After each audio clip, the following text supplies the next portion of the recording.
So guys, with the new year officially here and many new VR gamers entering the fray courtesy of a shiny new headset resting underneath the Christmas tree, I thought that now would be the best time possible to take a look at the cream of the crop that VR gaming has to offer. So welcome to the simulation inside the simulation. I am Too Damn Golden, your VR Voyager, and today we will be counting down the top 10 VR games available right now. So before we start, I'd like to just note that this countdown excludes mods from this list, as I feel that may be better suited for its own individual video. And no guys, Beat Saber will not be on today's countdown. I cannot and will not do it. So kicking things off at number 10 today is the massively popular survival title The Walking Dead Saints and Sinners, which should come as a surprise to absolutely nobody, as this Skydance Interactive developed title seems to be one of those core experiences for all new VR gamers, and is one of those games that has definitely been recommended by a friend, and honestly it is for good reason, as The Walking Dead Saints and Sinners, particularly for PC VR, takes the tired zombie horde survival but in VR trope and does it in a way that just works so well. Whether it's the crafting system, inventory management, or the wide range of weapons at the player's disposal, The Walking Dead Saints and Sinners provides some of the best zombie action available for VR, and it really excels at providing some of the best atmospherically eerie moments that VR has to offer, as you never know what is just lurking around the corner or on the other side of a door that you're opening, which makes each moment tense as you progress throughout this one. All in all, The Walking Dead Saints and Sinners is a fantastic experience and is locked firmly in at number 10 on today's countdown. Transitioning over to our game at number 9 on today's countdown, the ultimate example of a game that released in a tremendously horrific state, but through the sheer power of hard work and a dedicated development team, was able to not only turn things around but also wind up on several best of lists, including of course this one today, as No Man's Sky is the premier space exploration title for VR. And this game at its core paints itself as the ultimate space exploration experience, as gamers will descend upon a large number of planets with tons of flora and fauna to discover, and much like its flat screen counterpart, this is a large and robust procedurally generated world that offers just enough variety between planets to keep each encounter exciting, and journeying through the stars with the ability to look all around you guys is once again one of those truly VR exclusive awe-inspiring moments. Guys, if you have ever dreamt of ascending into space and traveling throughout the galaxies, then this is the game for you, as No Man's Sky has a treasure trove of content to offer, and the addition of VR support has truly taken this game to the next level and into our number 9 spot on today's countdown.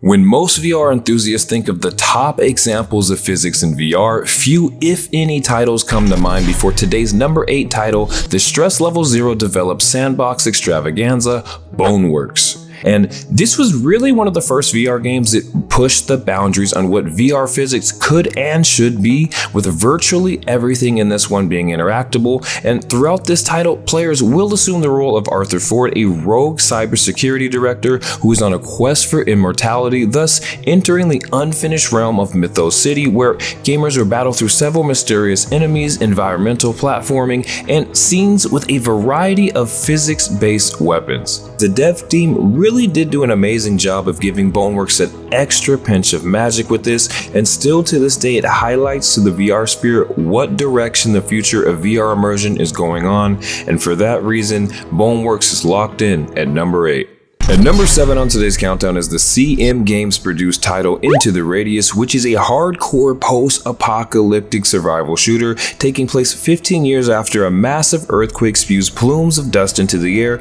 causing reduced visibility almost to the point of complete darkness, and when this dust settles, a dark red orb in the sky is ever present, which of course is complemented by the appearance of strange creatures known by the locals as anomalies. Cue you, the gamer, and you are a survivor tasked with making frequent trips into Russia's Petrov zone for supplies and varied goods to sell as you attempt to survive in the harsh anomaly inhabited wastelands, in a title that certainly has a Stalker meets Metro feel to it, which in my book is a solid foundation. But for me at least, the best part of this game lies within the little details. Things like manually having to load magazines with bullets, cleaning and repairing magazines before traversing back into the radius, or optimizing the space in your backpack so that everything is accessible during those intense moments are the standout moments for me, at least in my opinion, as this is a title that excels in creating tension all throughout and has found its way at number 7 on today's countdown. At number 6 on today's countdown is Red Matter 2, the sequel to 2018's critically acclaimed Red Matter. And right off the back, let me just say that this is one of the best looking VR experiences to be had. And for my Quest owners out there, it is probably the best looking standalone game available altogether. Playing as Sasha Risk, players will progress through this title using their own detective skills to ascertain what exactly is going on, as there is a foreign substance dubbed Red Matter with highly destructive potential that is causing mysterious anomalies and supernatural events to befall the Volgravian cosmonauts. And this is definitely one of those titles where the controls just feel right, as Vertical Robot really created a sharp and intuitive control scheme that only adds to this one's immersive qualities, and the addition of combat, while a bit cumbersome, does show that the team was focused on adding to the foundation laid by Red Matter 1, so kudos to them for that. And while the 6-hour campaign does feel about an hour too long for this one, there are more than enough beautiful details to keep you fully engaged all the way through, and Red Matter 2 is squarely cemented at number 6 on today's countdown. And if you want to be firmly cemented into my heart, take a quick second to like and subscribe. I really would appreciate it, much like I appreciate the sheer scale and audacity of our number 5 game, Asgard's Wrath 2, which of course is a Quest exclusive title that is most certainly standalone's crown jewel, as this title is the first fully fleshed out, built from the ground up for VR RPG that the platform has gotten the pleasure of experiencing, and boy was this one a pleasure. This title offers players everything they could want from an elite RPG, as Asgard's Wrath 2 provides not only an excellently crafted narrative, but also incorporates some fantastic gameplay elements in the process. Whether we are talking about the smooth and varied combat options to be had from this title's 4 protagonists, the variety of companions that add additional value from acting as mounts to traverse across the sprawling Egyptian desert,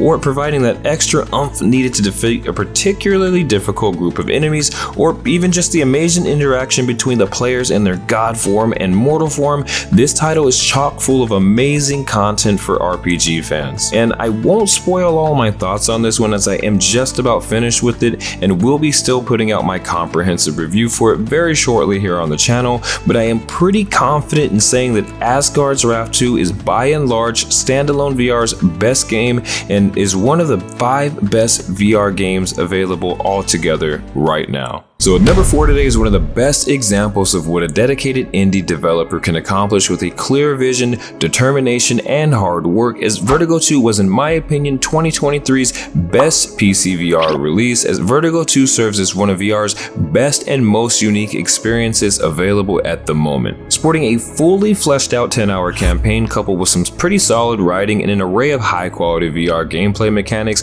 Vertigo 2 sees players advancing through the game's 18 chapters, attempting to reach the reactor core as a barrage of robots, alien creatures, and other obstacles try to stop you from success. And this game has some of the best combat, in my opinion, for VR, as players will get their hands on an assortment of crazy sci-fi weapons that handle like an absolute dream and sport a nice balance between realism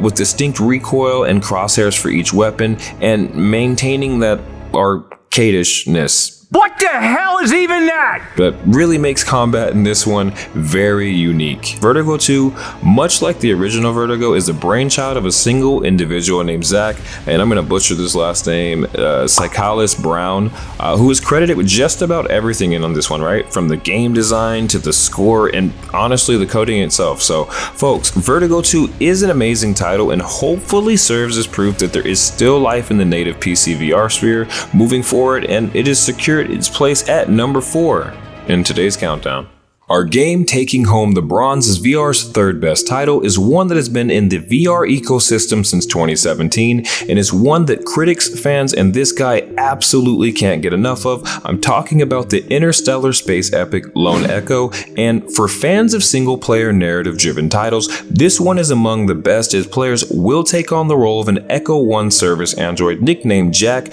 who serves under the command of the human captain Olivia Rhodes. Essentially, this game is a space exploration/adventure title with puzzle elements that have Jack investigating a strange anomaly near the Kronos 2 mining station, where the pair are currently stationed orbiting Saturn, and things quickly go awry in this fantastically crafted experience. Movement in this one is some of, if not the most satisfying movement in all of VR, with players utilizing dual wrist thrusters that will temporarily jettison Jack in any given direction, as well as the ability to grab almost any surface and move along or push off of the surrounding environment to float seamlessly. And this is honestly one of those, oh, now I get it. Oh, now I get it! Moments that ultimately only VR can provide. But anyways, Lone Echo is an amazing experience that is gorgeous to look at and is also one of the most immersive games in VR. Some would even say the most, and I honestly would not be mad at that analysis. And for those reasons, combined with an excellent score accompanying you throughout your journey,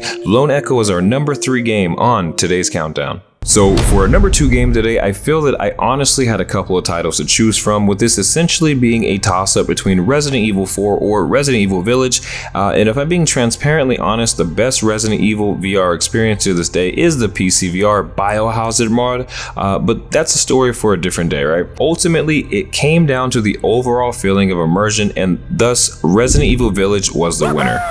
Make no mistake of it, folks, this is no watered down experience either. This is the full Resident Evil Village game, with players jumping right into the dark and eerie adventure of Ethan in this beautifully crafted and well detailed world as you attempt to rescue your kidnapped daughter in a mutant filled village. Combat and gameplay are extremely delightful in VR, and the sense of scale provided by being engrossed in the actual world itself truly is breathtaking, as seeing Lady Demetrice up close and personal really allows the gamer to see just how massive of a creature she really is. As the action is ever present throughout this one, especially during the second half of the campaign, that really gives off a more polished Resident Evil 4 vibe, as opposed to the slow build of constant uneasiness that Biohazard provided. But guys, I cannot stress enough just how awesome this game is in VR, and the attention to detail truly speaks volumes to the folks over at Capcom, and has Resident Evil Village standing as VR's second best title as of right now. So before we get to our number 1 game on today's countdown, I just wanted to highlight a few honorable mentions that didn't exactly make the cut.